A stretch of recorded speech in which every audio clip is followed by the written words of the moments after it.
Calvary, Aurora.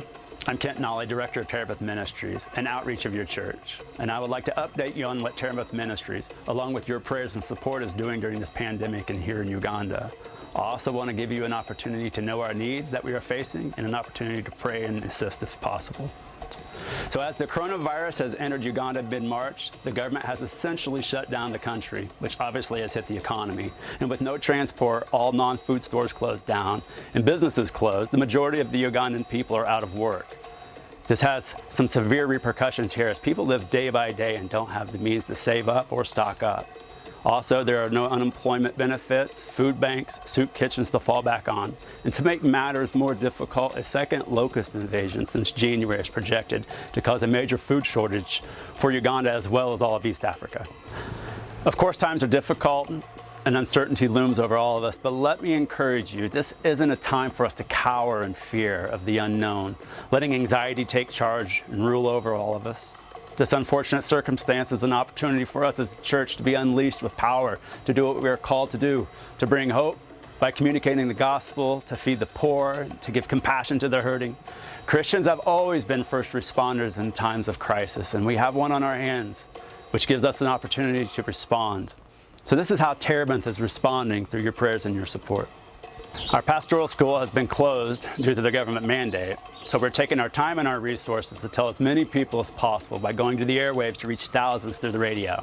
In a country where TVs are few, millions of Ugandans still listen to the radio for their news and entertainment. So the response from the call-in listeners expressing their appreciation and desire to hear more about the hope of Jesus has moved us to be on the air 3 times a week, with a desire to be on every day. With the churches closed, we now have a 10 a.m. radio spot on Sunday mornings so we can preach to all of our congregations, plus many more tuning in. And with our medical clinic in the village of Adak, we're poised to handle the coronavirus threat. But our biggest threat we see every day is malaria. With the masses of people out of work and malaria season beginning to rise, the $15 treatment to cure malaria can be difficult for the people here to afford. And if malaria goes untreated, the results can be devastating. And for us to have the ability to offer treatment and care at the lowest price is critical during this time for the people. With food prices heightened and unemployment spiked, not to mention a forecast of a food shortage on the horizon due to the locusts, we are buying as much beans, rice, and corn as possible and storing it so we can continue to help the community with the necessary food it needs to feed their families in the future. Along with some of the pastors trained from the Terebinth School of Discipleship, already feed and minister to 150 widows and their fatherless children on a monthly basis. With the current circumstances at hand, we see our team of pastors, along with our farm, being able to reach out to as many of the least of these as possible and simply be the church in action by communicating the love of Jesus and meeting the most basic needs of the people. We have the manpower and the infrastructure in place to continue to do our mission.